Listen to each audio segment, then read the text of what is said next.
ರಾಜ್ಯ ರಾಜಕಾರಣದಲ್ಲಿ D K Suresh ಅವರ ಹೇಳಿಕೆ ಸಾಕಷ್ಟು ಚರ್ಚೆಗೆ ಗ್ರಾಸವಾಗಿರುವಂಥದ್ದು, ಆಕ್ರೋಶ ಉಂಟಾಗುವಂಥ ಒಂದು ಹೇಳಿಕೆಯನ್ನು ಕೊಟ್ಟಿರುವಂಥದ್ದು. ಸೊ ಆ ವಿಚಾರವಾಗಿ ಈಗ ಇನ್ನು ಶ್ರೀರಾಮ ಸೇನೆ ರಾಷ್ಟ್ರೀಯ ಅಧ್ಯಕ್ಷರಾಗಿರುವಂಥ ಪ್ರಮೋದ್ ಮುತಾಲಿಕ್ ಜಿ ಅವರು ನಮ್ಮ ಜೊತೆಗೆ ಅವ್ರನ್ನ ಮಾತಾಡ್ತಾ ಹೋಗ್ತೀನಿ. ಸರ್, ಡಿ ಕೆ ಸುರೇಶ್ ಅವರು ದೇಶ ವಿಭಜನೆಯ ಮಾತನ್ನು ಆಡಿದ್ದಾರೆ. ಇನ್ನು ದಕ್ಷಿಣ ಭಾರತದ ಈಗ ಉತ್ತರ ಭಾರತದ ಕಡೆ ಹೋಗ್ತಾ ಇದೆ. ಇದೇ ರೀತಿ ಆದರೆ ನಾವು ಪ್ರತ್ಯೇಕ ದೇಶವನ್ನು ಕೇಳಬೇಕಾಗುತ್ತೆ, ದೇಶ ವಿಭಜನೆ ಕೂಗನ್ನು ಹಾಕಬೇಕಾಗುತ್ತೆ ಅನ್ನೋಂಥ ಒಂದು ಮಾತು ಹೇಳಿದ್ದಾರೆ. ಸರ್, ಈ ಕುರಿತಾಗಿ ಮಾತಾಡೋದಾದರೆ ಡಿ ಕೆ ಸುರೇಶ್ ಅವರ ಹೇಳಿಕೆಯನ್ನು ನಾನು ಖಂಡಿಸ್ತಾ ಇದ್ದೀನಿ, ವಿರೋಧಿಸ್ತಾ ಇದ್ದೀನಿ. ದೇಶ ಒಡೆಯುವಂಥ, ರಾಜ್ಯ ಒಡೆಯುವಂಥ ಮಾತು ನಿಮ್ಮಂಥ ಸಂಸದರಿಂದ ಬರಬಾರ್ದು. ನಿಮಗೆ ದೇಶ ಒಡೆಯೋದೇ ಕೆಲಸ ಆಗಿದೆ. ಸ್ವಾತಂತ್ರ್ಯ ಸಿಕ್ಕಿದ ನಂತರ ಮೊದಲನೇದು ನೀವು ದೇಶ ಒಡೆದಿದ್ದು ಪಾಕಿಸ್ತಾನ ನಿರ್ಮಾಣ ಮಾಡಿದ್ದೀರಿ. ನಿಮಗೆ ನಾಚಿಕೆ ಮಾನ ಮರ್ಯಾದೆ ಏನಾದರೂ ಇದೆ, ದೇಶ ಒಡೆಯುವಂಥ ನೀವು ಮಾತಾಡ್ತಾ ಇದ್ದೀರಿ. ದಕ್ಷಿಣ ಭಾರತ, ಉತ್ತರ ಭಾರತ, ಪೂರ್ವ ಪಶ್ಚಿಮ ಅಂತ ಹೇಳಿ ದೇಶ ಹೊಡಿತಾ ಇದ್ದೀರಿ. ದೇಶ ಒಡೆದು ಎಲ್ಲ ಹೋಗಿರ್ತೀರಿ ನೀವು. ಹೇಗೆ ಏನು ಮಾತಾಡ್ತಾ ಇದ್ದೀರಿ ನೀವು? ಅಖಂಡತೆಯ ಬಗ್ಗೆ ಮಾತನಾಡಬೇಕು ವಿನಃ ತುಂಡು ಮಾಡುವಂಥ ಮಾತನ್ನು ಮಾತಾಡಬಾರ್ದು ನೀವು. ಸೊ ಈ ರೀತಿಯ ನೀವು ಮಾತನ್ನು ವಾಪಸ್ ತೊಗೊಂಡು ದೇಶದ ಕ್ಷಮೆ ಕೇಳಬೇಕು ಅಂತನ್ನುವಂಥದ್ದನ್ನ ಹೇಳ್ತಾ ಇದ್ದೀನಿ. ದೇಶದ್ರೋಹಿಯ ಹೇಳಿಕೆ ಇದು. ಸೊ ಈ ಹಿನ್ನೆಲೆಯಲ್ಲೇ ನಾವು ದೇಶವನ್ನು ಜೋಡಿಸುವಂಥ ಕೆಲಸ RSS 100 ವರ್ಷದಿಂದ ಮಾಡ್ತಾ ಇದೆ. ಸೊ ನಾವು ಆ ಕೈ ಜೋಡಿಸ್ತಾ ಇದ್ದೀವಿ. ಎಲ್ಲ ಒಟ್ಟಾಗಬೇಕು. ಭಾಷೆ, ಜಾತಿ, ರಾಜ್ಯಗಳು ಎಲ್ಲವೂ ಕೂಡಿ ಭಾರತ್ ಮಾತಾ ಕಿ ಜೈ ಅಂತ ಯಾಕೆ ಹೇಳ್ತೇವೆ ಅಂದರೆ ಎಲ್ಲರೂ ಒಂದೇ ಅಂತ. ಇನ್ನು ಏನು ನಿಮ್ಮ ಸಮಸ್ಯೆ ಇದ್ದರೆ ಆ ಸಮಸ್ಯೆ ಬಗ್ಗೆ ಮಾತಾಡಿ, ಆದರೆ ದೇಶ ತುಂಡ ಮಾಡ್ತೀವಿ ಅಂತನ್ನುವಂಥ ಮಾತು ಅಕ್ಷಮ್ಯ ಅಪರಾಧವನ್ನು, ದೇಶದ್ರೋಹಿ ಹೇಳಿಕೆಯನ್ನು ಕೊಟ್ಟಿದ್ದರೆ ಅದನ್ನು ವಾಪಸ್ ತೊಗೊಳ್ಬೇಕು ಅಂತಂತೇಳಿ ಈ ಹಿನ್ನೆಲೆಯಲ್ಲೇ ನಾವು ಮೋದಿ ಗೆಲ್ಲಿಸಿ ಭಾರತ ಉಳಿಸಿ ಅನ್ನುವಂಥ ಅಭಿಯಾನವನ್ನು ತೊಗೊಳ್ತಾ ಇದ್ದೀವಿ. ದೇಶ ಜೋಡಿಸಬೇಕಾಗಿದೆ, ದೇಶದಲ್ಲಿ ಒಗ್ಗಟ್ಟನ್ನು ನಿರ್ಮಾಣ ಮಾಡಬೇಕಾಗಿದೆ. ಜಾತಿಗಳನ್ನು ಹೊಡಿತಾ ಇದ್ದೀರಿ ನೀವು. ಪ್ರತಿಯೊಂದು ಜಾತಿಗಳನ್ನು ಒಡೆದ್ರಿ, ಭಾಷೆಯನ್ನು ಒಡೆದ್ರಿ, ರಾಜ್ಯದನ್ನು ಒಡೆದ್ರಿ.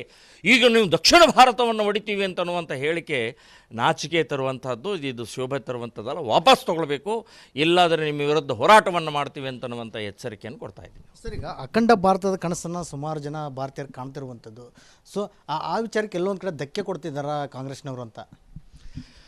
ಕಾಂಗ್ರೆಸ್ನವರಿಗೆ ದೇಶ ಬೇಡ, ಕಾಂಗ್ರೆಸ್ನವರಿಗೆ ಅಧಿಕಾರ ಬೇಕಷ್ಟೇ. ಇಲ್ಲಿವರೆಗೆ ಭಾಷಾವಾರು ಪ್ರಾಂತ ಮಾಡಿ ಹೊಡೆದ್ರು, ರಾಜ್ಯದಲ್ಲಿ ಪ್ರತಿಯೊಂದು ರಾಜ್ಯದಲ್ಲಿ ಗಡಿ ಸಮಸ್ಯೆಯನ್ನು ನಿರ್ಮಾಣ ಮಾಡಿದರು, ಜಾತಿಗಳನ್ನು ಹೊಡೆದರು, ಜಾತಿಯ ಸಮೀಕ್ಷೆ ಮಾಡಿ ಇವತ್ತು ಜಾತಿಗಳನ್ನು ಒಡೆಯುವಂಥ ಪ್ರಕ್ರಿಯೆಯನ್ನು ಮಾಡ್ತಾ ಇದ್ದಾರೆ.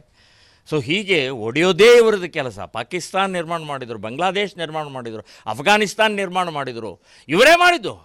ಇನ್ನು ದಕ್ಷಿಣ ಮತ್ತು ಉತ್ತರ ಭಾರತವನ್ನು ಹೊಡಿತೀರಿ ಅಂತಂದರೆ ನಿಮಗೆ ನೀವು ನಾಲಾಯಕರಿದ್ದೀರಿ, MP ಆಗಕ್ಕೆ ನೀವು ನಾಲಾಯಕರಿದ್ದೀರಿ ಅಂತ ಅನ್ನುವಂಥದ್ದು ಹೇಳ್ತೀನಿ ನಾನು.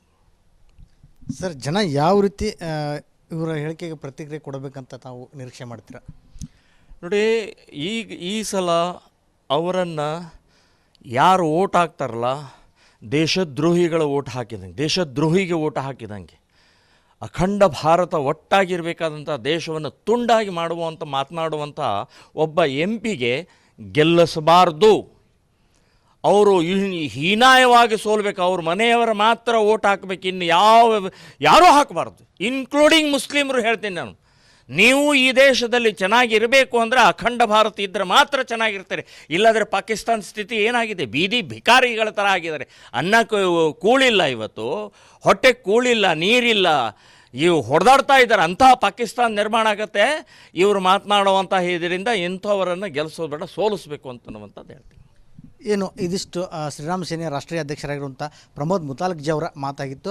ಏನು ಕಾಂಗ್ರೆಸ್ ಮೊದಲಿನಿಂದ ಸಹ ದೇಶ ಒಡೆಯುವಂಥ ಕೆಲಸವನ್ನು ಮಾಡ್ತಾ ಬಂದಿರುವಂಥದ್ದು, ಈಗಲೂ ಸಹ ಅದನ್ನು ಮುಂದುವರ್ಸ್ಕೊಂಡು ಬರ್ತಿರೋದು ನಿಜಕ್ಕೂ ಆತಂಕಕಾರಿ ಸಂಗತಿ ಅನ್ನುವಂಥ ವಿಚಾರದಲ್ಲಿ ಅವರು ಮಾತನಾಡಿರುವಂಥದ್ದು. ಏನು ಡಿ ಕೆ ಸುರೇಶ್ ಅವರು ಈಗ ಈ ಕೂಡಲೇ ದೇಶದ ಜನತೆಯ ಒಂದು ಕ್ಷಮೆ ಕೋರಬೇಕಂತ ಆಕ್ರೋಶವನ್ನು ಸಹ ಹೊರಹಾಕಿರುವಂಥದ್ದು. ಕ್ಯಾಮ್ರಾ ಪರ್ಸನ್ ಶಿವರಾಜ್ ಇಳಿಗರ್ ಜೊತೆ ವಿಠಲ್ ಕೆರವಾಡ್, ರಿಪಬ್ಲಿಕ್ ಕನ್ನಡ, ದಾವಣಗೆರೆ.